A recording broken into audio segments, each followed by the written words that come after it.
Only the paranoid survive.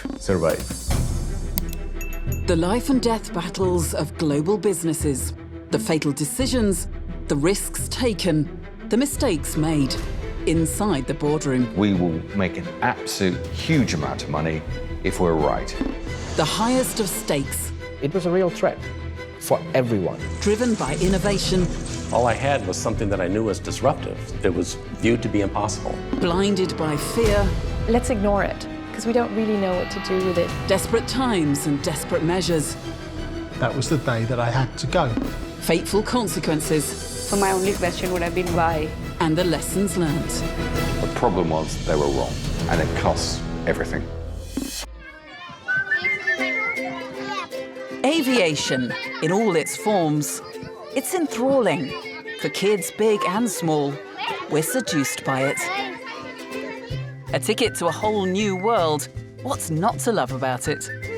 Say about the aircraft, who flies aeroplane? A pilot. Pilot. Right, and where that pilot sit? In a cockpit. At the controls, imaginations can soar. From Howard Hughes to Richard Branson, history is littered with larger-than-life characters with plenty of cash who are drawn to aviation. Usually you find that these billionaires, these entrepreneurs, have very little knowledge and experience of what it is to work in the aviation industry. And so what they normally do is start up the airline. They'll probably invest quite a lot of their own money into it. Deep pockets help, but it's not enough. From Orville and Wilbur Wright's first flights, aviation has sucked in investors and money and spat them out. Running an airline is an intricate and hugely complex business. It's brought down many before. It takes vast resources and meticulous planning, as well as quick wits to make a profit. And nowhere more so than India. Aviation is a very difficult business, frankly. I feel promoters get into the business, especially in India, without understanding what they're getting into. Frankly, it requires a tremendous appetite to lose money. And India has the highest appetite to lose money. But one man who was undeterred and unfazed by all this is Vijay Mallya. Billionaire, socialite, politician and sports mogul. He lives a life of glamour and opulence. His parties are legendary. One of India's most successful and charismatic businessmen, he was the man with the Midas touch. No one has the kind of personality Mallya has. The way he talks, the way he actually mingles with people, all that adds up to a persona where you actually feel that he's a bit of a demigod. And in 2003, he did what only a billionaire businessman can do. He set up his own airline, and he named it Kingfisher. The name comes from the best-selling beer at the heart of his business empire. Kingfisher is an iconic beer brand around the world. Its market-leading dominance in India is undisputed. 1 out of every 2 beers sold there is a Kingfisher beer. And he thought he could bring his sure business touch to aviation. Dr. Mallya, he ran a very, very successful liquor company prior to Kingfisher. But I think the key was that they understood consumers very well. And that's what led to them to believe that is ultimately a consumer business. I believe in brands, I believe in building brands, I understand consumer. So from that perspective, it was a logical, some of them thought it was a logical step to go to the airline. By May 2005, Dr. Mallya, as he likes to be known, was ready. Announcing the launch of the airline, everything was set for a smooth takeoff. With India's economy booming, Mallya was betting it would be the perfect launchpad for the airline targeting wealthy Indians who wanted to travel around the country in luxurious style. And what Vijay and Kingfisher decided to do is go in with a very premium proposition. So they were set up as a full-service airline, and they provided a very good customer proposition, whether you were at the front of the aircraft or you were positioned at the back of the aircraft. And that is a very similar model to, for example, Virgin Atlantic in the UK. this idea of we're a full-service airline, but we're not just any other full-service airline, we're a very premium full-service airline. For people working in India's aviation sector, the prospect of Vijay Mallya starting an airline was thrilling news. It was really exciting. And when we heard the name of the airline as well as the chairman's name, there actually the excitement started. And there were a lot of staff who came from different airlines. I was appointed as an in-flight manager, and I was heading the flight. I was in charge of the flight where we used to fly all domestic flying. Adding to the sense of excitement was Mallya's undoubted star appeal, from which the airline would benefit. His public persona was flamboyant. In the initial stages of his, during the launch of the airline, it really worked well for him. It suited the kind of a product that he was, the kind of brand that he was trying to build. Befitting a premium airline, the service on board those flights was spectacular. Welcome aboard Kingfisher Airlines. From the day we've started flying, I've tried to create the finest experience for you and bring back the element of style in travel. It was like nothing the Indian airline market had seen before. And you were never just a mere passenger with Kingfisher. Each member of your cabin crew has been handpicked by me, and I have instructed them to treat you as a guest in my own home. And this wasn't idle talk, it was the real deal. Take it from one of the captains. The on-board warmth, where you would get one-to-one personalized service for the passengers, they were touched. They would come back. Once a person would travel, Kingfisher would never ever go anywhere. There was little doubt among Mallya's followers that he would bring his Midas touch to bear on his new project. He had the track record. Vijay Mallya is the son of a wealthy Indian brewer, Vijay Mallya, who started India's United Breweries Group. Vijay was forced by circumstances to take over suddenly. Giri Prakash has followed Dr. Mallya's career and indeed has written the book on him.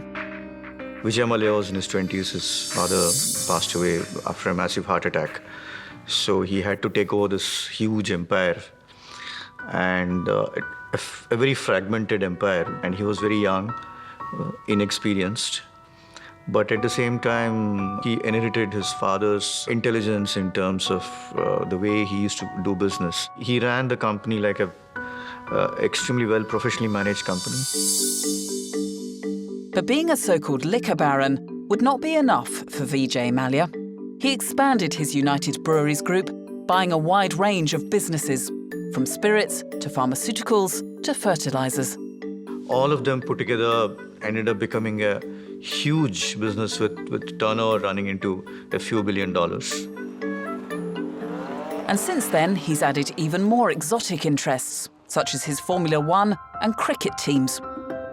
The reason that he associated himself with Formula One, the reason he associated himself with cricket or with football was the kind of image that he wanted to create himself, and at the same time also bring a lot of professionalism into those kind of activities as well. But back in 2005, Vijay Mallya had a different ambition to apply his professionalism to. It would be a daunting task, shaking up the entire Indian aviation market, ruled for many years by the likes of Air India, but by then open to newer and private operators. In an increasingly crowded market, Kingfisher would need to stand out. Because if you look at what Kingfisher's competition was, Air India, the state-owned national airline, was its competition, and so was Jet Airways. And alongside that, you had the low-cost carriers, Indigo Airlines and SpiceJet, the likes of those coming along. And so Kingfisher had to provide these premium products to ensure that it was differentiating itself from the market. But luxury alone wouldn't suffice. Success or failure for Kingfisher would come down to one thing: skillful management. So you need somebody that really understands the logistics of running an airline, understands how to get as much money out of each passenger as possible, and at the same time keep the costs as low as possible. And I think if you can do that, then you're in a very good position. And it's often that these billionaires with a lot of wealth don't have that experience, but with a very good team of management and leadership, you can make an airline work. And this billionaire was doing it solo. Kingfisher was ruled by Vijay Mallya himself. Indeed, it reportedly had no chief executive in its early years. Without a strong management team, everything would hinge on a simple equation. The great unknown: would India's rising economy provide enough well-heeled passengers willing to pay for premium tickets? When you build a business plan, no matter how much of structured business case you make, you know the cost side of it, but you don't understand the challenges and revenue side of it. The cost part of it's very easy to build, but there's no devil on the cost side. The devil is on the revenue. That's the greatest unknown. It would be a step into the unknown for Kingfisher, but as the airline took to the skies, tearing up the rulebook for Indian aviation, there was some advice from a fellow entrepreneur, which perhaps Dr. Mallya should have heeded. It would prove insightful. Richard Branson, one of his famous quotes: if you ever want to become a millionaire, start with £1 billion and start an airline, and very soon you will become a millionaire. And if he buys that airline, he will be able to get into international operations. And that was his big dream. Launching in 2005 by billionaire Vijay Mallya, Kingfisher Airlines was blazing a trail in India. Ladies and gentlemen, as your safety is our utmost concern, we will now brief you on the safety features on board this Kingfisher Airlines Airbus aircraft. Its service was world-class, winning it many devoted fans. Thank you for flying with us today. Sit back, relax, and enjoy the Kingfisher experience. As India's economy grew rapidly, so did Kingfisher. Catering for business people and the well-off, its passengers increased and increased. Customers, like these Delhi lawyers, were thrilled. Absolutely loved it. I think it was the best airline of its time. The hospitality was fantastic. The service was fantastic. So we were frequent flyers, and we had the Kingfisher Gold card, which I still keep in my wallet. So it was fantastic flying with Kingfisher always. They paid a lot of importance to luxury and style and comfort. And of course, it didn't take long for the awards to come rolling in. We got the best luxury airline in India, best customer service award, best technical awards, Skytrax 5 stars. I can run out of the say fingers on the numbers that how many awards we won at that time. Real luxurious, yeah. Like we were the only airline, if we talk about, during those times, there were around 6 or 7 airlines around the world who got a 5-star rating from a rating agency called Skytrax. Skytrax is the biggest rating agency in the aviation business. So the 5-star status was given to Kingfisher Airline within the first 3 years of operation. So that's phenomenal. Overseeing every aspect was Vijay Mallya himself. His influence writ large across the airline. The Kingfisher was Vijay Mallya and Vijay Mallya was Kingfisher. So the first 4 or 5 years, everything which we did in Kingfisher was the VGM's persona glorified. Everything has to be big, has to be the biggest, has to be the best in the world. No detail was too big or too small for Dr. Mallya. I can recall one of the nights when Delhi was fog-bound. I have personally seen Dr. Mallya sitting there more than 48 hours and coordinating the flights personally. We used to have a dedicated department in my previous company, big department, who used to do these kinds of coordination jobs. But here I saw my chairman myself doing it. It was like his baby. Under his leadership, staff were having the time of their lives. The atmosphere was pretty electric, exciting. All the time, the new people, new things coming up, new ideas, meeting with chairman almost all the time. The best time of my life, I would have said, of my professional life. That was first 2-3 years of Kingfisher. I think nothing can match even that today. Dr. Mallya took great care of them, like the patrician figure of what staff called the Kingfisher family. If you talk about perks, we used to get a queen treatment when we used to go for our night halts in different 5-star hotels. So wherever we used to go, we used to get the best treatment. Especially after learning the name, yes, the Kingfisher crew is coming, Kingfisher staff is coming. Although yet to turn a profit, prospects were looking good. Passenger numbers were growing rapidly and the airline expanded fast across India. Under Vijay Mallya's leadership, the airline was holding true to its slogan, "Fly the good times." Well, Vijay made himself the CEO to start off with, which is fine, okay, but the aviation industry has a history of having ups and downs. When it's going up, when the market demand is increasing and you're able to get very high load factors on your aircraft, it's great. You can really ride on the wave, as it were. Buoyed by the rising tide of India's economy, Vijay Mallya's success seemed almost predictable. But as history had shown before, aviation is a cruel mistress. And with Mallya at the helm, would the airline be ready to weather any turbulence ahead?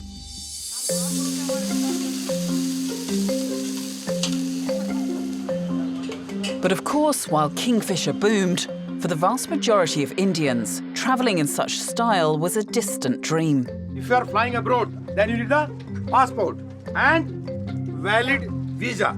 क्या चाहिए आपको? For many, even today, will never have seen inside an aeroplane, which is where this man spotted his own business opportunity.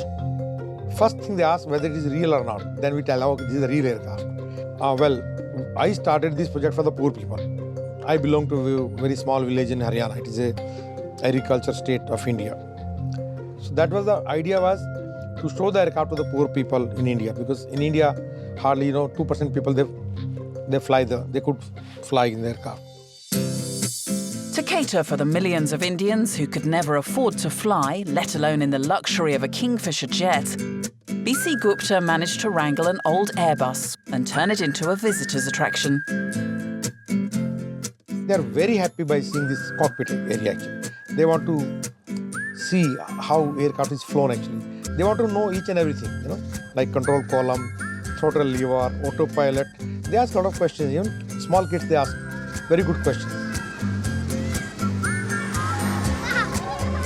For these youngsters, it's been a great day and a lot of fun.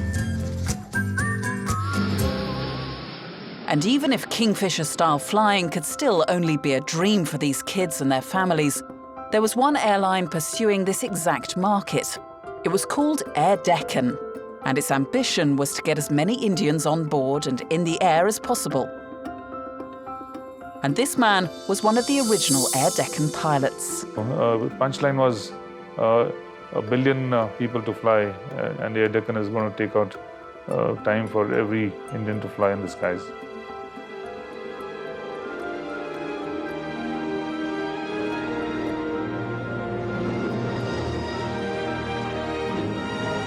For millions of Indians, flying is no longer a dream. Air Deccan. And he managed to send a lot of people on board because he gave a lot of free tickets initially to popularize his company and also to fill up the empty seats. So there were tickets for 0 rupees to 5 rupees to 100 rupees, quite a few. So it was quite a bumper crop for people who've not flown earlier. Air Deccan was a big hit, getting many more people into the skies. But its ultra-cheap tickets were ruining the market for its competitors. What it was doing was that it was hurting the airline industry. Full-service carriers like Jet Airways, Air India, or Indian Airlines, they were not able to offer those kind of prices. And it became a huge issue for the airline industry. And at one point of time, Dr. Vijay Mallya said that if we don't stop Air Deccan from operating, we'll all sink. And under India's airline rules, there was something else which the older Air Deccan had, which Dr. Mallya desperately craved: an international license. Dr. Mallya realized that there's a huge opportunity. He could buy this Air Deccan, which was already a 5-year-old airline, and if he buys that airline, he will be able to get into international operations, and that was his big dream, And in 2007, Mallya did indeed buy Air Deccan. In what seemed a deft move, Dr. Mallya took out a troublesome rival and gained access to his cherished international routes. He wasted no time ordering new planes. His decision to acquire Deccan was largely was to overcome a regulatory barrier, because he wanted to fly international. He wanted to fly long haul he had the fleet committed, both the 330s and in fact 340s, and he was India's first customer for 380s even, because he wanted to build a global airline.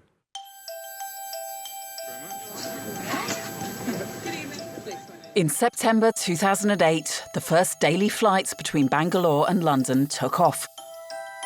Nice to meet you. How do you do? Soon more routes were opened up. Bigger aircraft were ordered. Kingfisher would be taking on the biggest airlines across the world. So his international plans was to fly to US non-stop. He was planning to do, I think, Bangalore, San Francisco. He was planning to do Delhi, New York. So North America, some parts of Europe were a critical part of his business case. And of course, these were going to be luxury havens in the skies. He customized the 330s. In fact, there was like Virgin, it had a stand-up bar, and he customized the product because he wanted to obviously cater to a different market. And it basically linked very well with his domestic perception that he built, was that is a powerful customer-oriented airline, premium airline. So his international was an extension of that. But while Mallya was busy expanding his international routes, Kingfisher in its home market was about to have a serious identity crisis. At that point of time, Kingfisher was supposed to be this ultra premium airline. So it was chalk and cheese kind of a comparison. Merging its super low-cost airline with its premium airline, Kingfisher committed a cardinal sin. It lost its identity. You had a single group, which was Kingfisher and Air Deccan. Now, they rebranded that as Kingfisher and Kingfisher Red, but as a single airline, they had many more aircraft now in the fleet, and the demand for air travel, that growth in air travel that they were expecting in India just didn't materialize. Instead of cutting routes, he ran the two airlines together. It led to a big problem. He was cannibalizing his own business, with predictable consequences. And soon another massive crisis would emerge, threatening the very viability of Kingfisher. It would be the end of flying the good times. Kingfisher was never profitable, so that in the history, right from 2004-05 up to 2010-11, they were not profitable. As Vijay Mallya was battling to integrate his premium airline and his low-cost acquisition, there was further trouble ahead. Despite Kingfisher's passenger numbers surging to 12 million by 2011, its revenue wasn't stacking up. So Kingfisher was never profitable, so that in the history, right from 2004-05 up to 2010-11, they were not profitable. So that's number one. The cost structure was not supported by fair inputs. So the costs of operating Kingfisher's services in the country was very high. And the fare inputs didn't compensate the costs. There was always a wild gulf between their costs and revenues. And Air Deccan, the budget airline it bought in 2007 to gain access to international routes, was in the red too. All told, it was a grim picture. Our top story first. All good things must come to an end.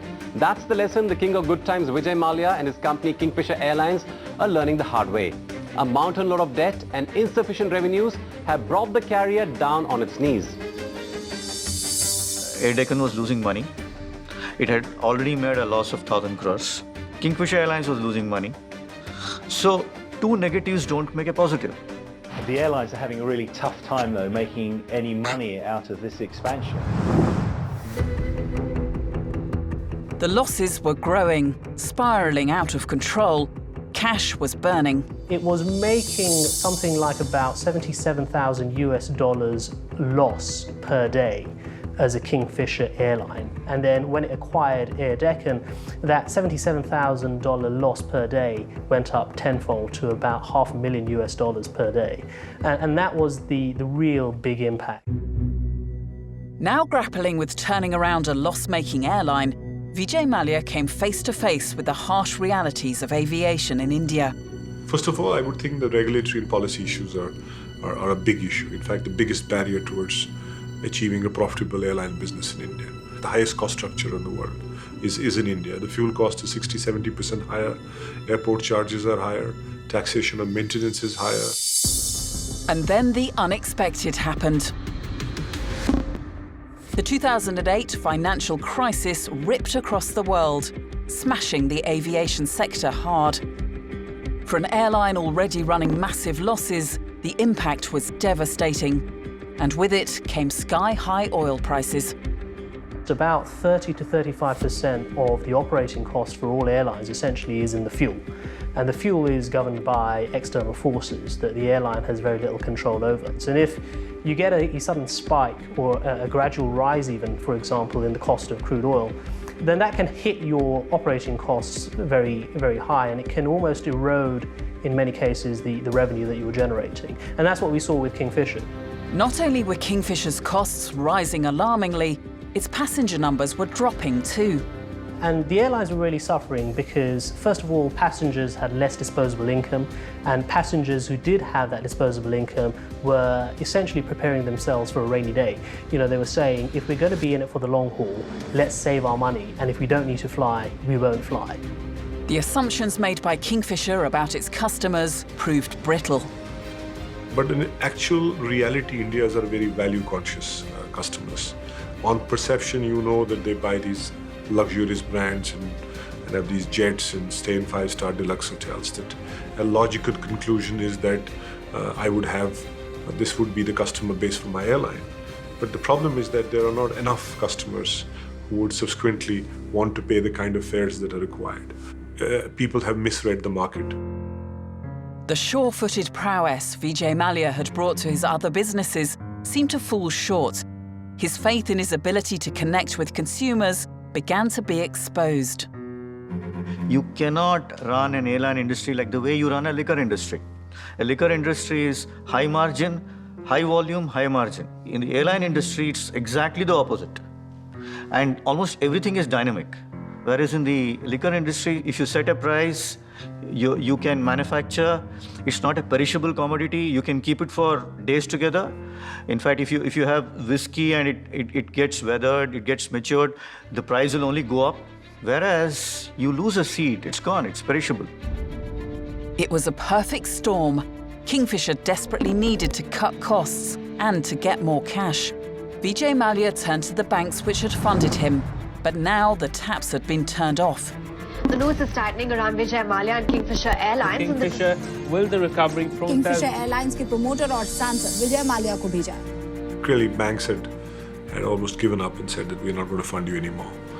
And he couldn't raise capital. You were burning millions of dollars every year.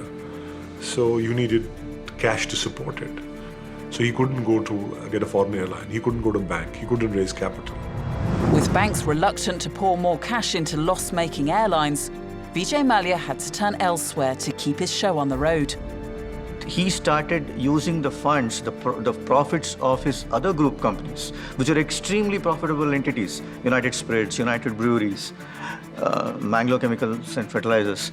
He started using that money as well. If he couldn't get it from the lenders, he would take money from them.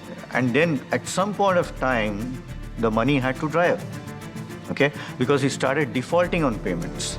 By now, Kingfisher was heading into a terminal decline. And with Vijay Mallya at the controls, he seemed paralyzed, unable to take the drastic action needed to turn things around. To be honestly, that has surprised me till date as to why there was not a sense of urgency in making those corrections. You could have cut your fleet to a reasonable size, you would have restructured, cut your operations, retrained some of the staff, done something so that your cost and revenue sort of a mismatch is reduced significantly. But obviously he didn't make those corrections. But something had to give, and the airline's international flights were the first to be affected. But even for staff, it came as a shock.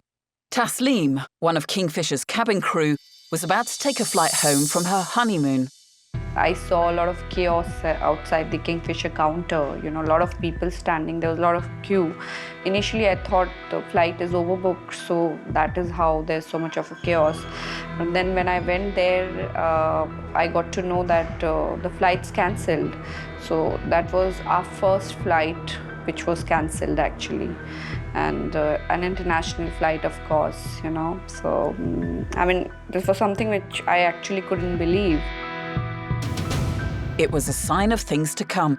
So from one flight to two flights to 3 to 4 flights started getting cancelled in a day. Not only were flights being cancelled, staff payments were already falling behind, and this would escalate dramatically. Mid-2011 was the salary getting delayed by a couple of days, eventually a fortnight, months, 2 months. Reminders till December 2011, we had about 6 months salary pending. The situation ran on for months and months. As banks and the government refused to help, Vijay Mallya urged his staff to keep working despite the hardships they faced. We used to get mails from him, don't worry, we are getting it done, the aircraft is here, so your salaries is coming up. So what used to happen was, say maybe after 4 or 5 communication mails, we used to get 1 month's salary so that we can still survive with the expenses. He kept on giving hopes that it would be coming, but nothing was coming forward. Kingfisher's bosses promised again and again that all would be well. Staff needed to trust them and to be patient. So everybody stayed put, everybody cooperated, no question marks. Because everybody was living on a hope that yes, if money is not being given to us or if there's an issue, I'm sure it is being used for good purposes, whereby maybe we are sowing seeds now which we will get the fruits later. Whatever reasons were given by the management were accepted without question. So why did they carry on working when it was clear the airline was in dire straits and they hadn't been paid for months? Just one name, Vijay. We knew him as a fighter. We knew him that he is a survivor. We knew him that he survived odds in the past. Maybe he's down, but he's not out. Under Dr. Mallya's leadership, staff continued to believe that all would be well, but it would prove to be misguided. Everybody was living on that faith. Faith not only on this gentleman, but faith in the system. That, oh, such a big company can't go down. By mid-2012, Kingfisher Airlines was in desperate straits. The global financial crisis, enormous debts, and a failed merger were crippling it. As Kingfisher struggled to keep afloat, the stresses were weighing heavily on staff, perhaps even compromising that most crucial aspect of any airline: safety. Now, we had a classic example of stressed pilots flying way back in 2011, 12, 2 full years, where a pilot who is to take decision at 1,000 kilometers an hour in a split second, we want him to fly with a revolver on his head, not having been paid for the last 10 months. The end was coming fast. In October 2012, the authorities moved in. The regulator, the Director General of Aviation, decided that enough was enough. They said that you start paying the pilots, because if you don't pay the pilots, you're endangering the lives of the passengers. Paying bills becomes more important than flying those aircraft. Other considerations come in, they get distracted. So it's a very dangerous situation to be in for a passenger. For staff, it was the moment they had been dreading. As I said, when I walked into the gate and, the premises, in fact, I saw the office gate locked. I was shocked, very clueless about what had happened, and that's when I got to know that the authorities had locked the office gates. And of course, all my hopes, my dreams, everything was shattered. I was just my head was spinning and I really didn't know what I was going through, because as it is, I was already, pregnant, and I was already in that stage of life where this kind of a pressure was something which I was really not being able to take. The business was shuttered, planes were impounded, offices bolted, licenses revoked. When the airline lost its license, it was the end for Kingfisher Airlines, and for Dr. Vijay Mallya personally, it was a major hit to his pride. Whatever the kind of dreams that he had for the airline was shattered. But it was, of course, much, much worse for his staff. I still remember that night, and I still remember the impact it had on my father, because he already was a stroke patient. So as soon as he got to know this, he got his convulsion attack, and we had to rush him to the Max Hospital, and he was there. He was in ICU for 3 days. So it was a very tough time, I still feel it was a nightmare. I still feel that did this actually happen? Nobody could think of Kingfisher ending this way, the times we had seen, and that last 1 year was a true nightmare for us. Kingfisher's staff were at a loss. The airline was dissolving in front of their eyes, and now they were due many, many months of pay. Mine would be around 10 months' salary. So it was 9.5 months, 10 months' salary is due, still due. The financial hardships caused some shocking stories, according to this lawyer. I received a phone call where I was told that an employee was suffering from cancer. He didn't have money for his treatment. He used to call up the company that at least pay me something so that I can take care of my medical expenses. He was not paid. I was horrified that how a company in India can deal with its employees like this. I was told that they have not been paid salaries for over years, 2 years, 2.5 years they have not been paid. They have been given false hopes, false promises that they will be paid their salaries. The same chairman and managing director in 2012, in a declaration to all the employees, in a communication to all the employees, had specifically said that the company is going to revive. This is the promise which made the employees stick with the company, work with the company, and by the end of the time, till today, no payments have been made. But then the story gets worse. Staff not only haven't been paid, some of their income tax, which was deducted by Kingfisher, never made it to the government's coffers. All companies in India, they have to take taxes. Whatever an employee earns, they take part of that as taxes and then deposit it with the government of India. Now that part, he was not doing it. He was collecting the taxes from the employees' salaries, but he was not depositing it with the government. He took that money and used it to fund the operations. In some ways, employees were actually giving him money back to run the airline. For staff, including senior pilots, this was a shocking discovery, and it carried serious consequences for them. That the tax deduction at source has been done by the company Kingfisher, but not paid to the ones concerned. So I'm a defaulter as far as the income tax of India is concerned. Captain Rajiv is far from alone. Fellow pilot Captain Monish is another facing difficulties as a result of Kingfisher's actions. The last salary I got was for June of 2012. So from June till the November 2012, I have not been paid. Plus the income tax that has been deducted for 3 years before that, is 2009, 10, 10, 11, 11, 12, has been deducted and not been paid to the government of India. It's like we are sitting on a time bomb. It's like a sword on my head even today. Ironically, the very passengers who thought so highly of Kingfisher are now the lawyers behind some of the few successful legal cases. So the courts have been very sympathetic towards the pilots and their dues and their conditions, as they have been working really hard, and they posed a lot of trust, faith and confidence in Dr. Mallya and his organization. So the judges were very sympathetic. In fact, they came down very harshly on Kingfisher.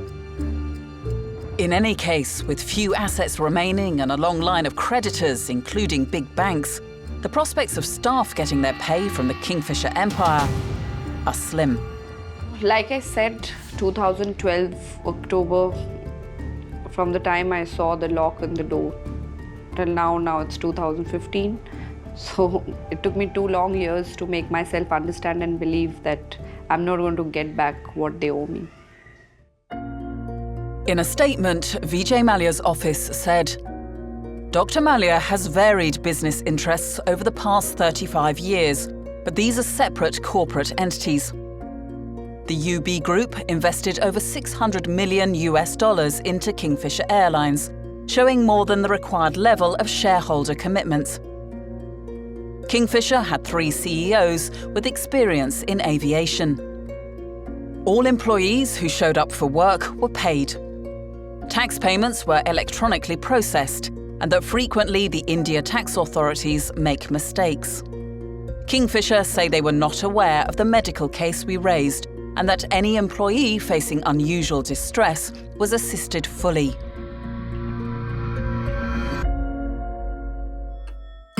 Yet there's an unmistakable sense of betrayal among staff who were devoted to Kingfisher.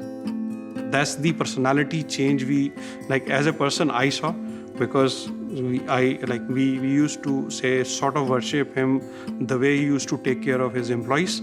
During the first 4-5 years of Kingfisher, we got everything. We used to get free tickets.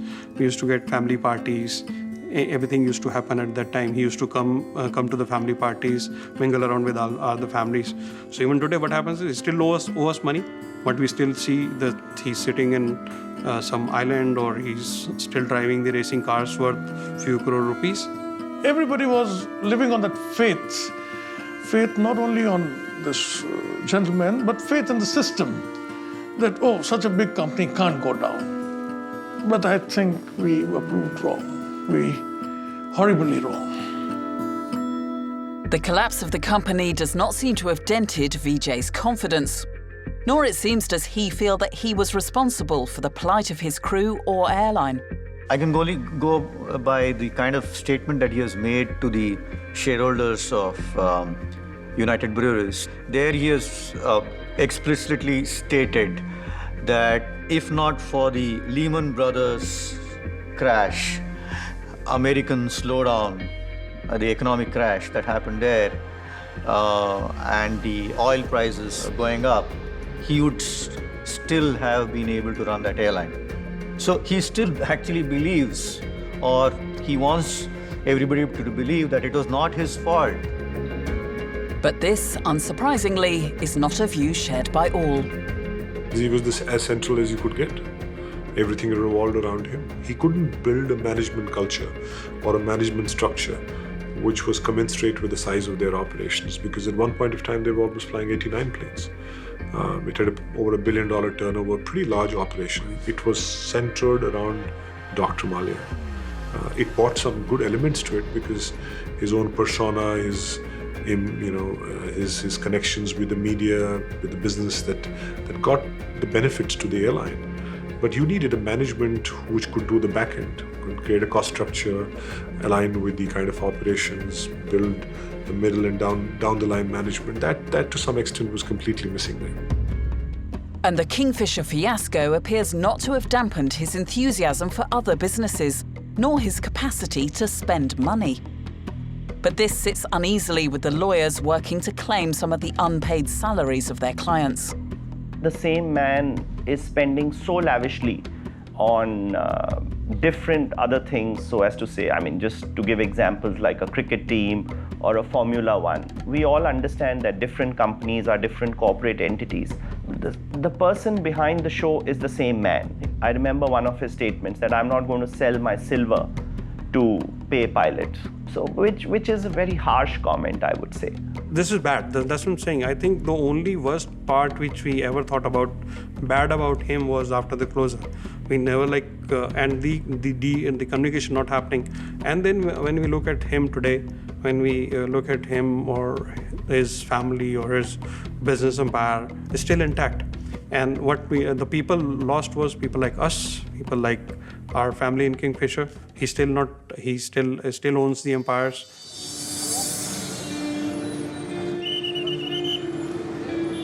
So what next for those willing to keep fighting for what is owed to them? There is a provision under the code where he can be arrested and kept in civil prison until and unless he makes his payments. So that is one course that we are planning to take. If the management does not pay the salaries, the outstanding dues to the pilots who have the decree in their favor. There are only a small number of cases in the courts, but for some there are more critical questions that still need answering. Fundamental issues about trust between employees and employer, and responsibility for when things go wrong. I remember that very proud moment when I had called my parents to stage and they shared the stage with me while I was receiving the award from Dr. Mallya. When I look back, I still feel that was it actually a dream, that Dr. Mallya was an amazing personality, an amazing person. He was a people's person then. So what happened to him later? What changed him? I think my only question would be why. Shutting the airline, I understand, but he could have cleared our dues. What he did to us was wrong, and especially to people who've been loyal to him, who've stood by him. So my only question would have been why, Dr. Mallya?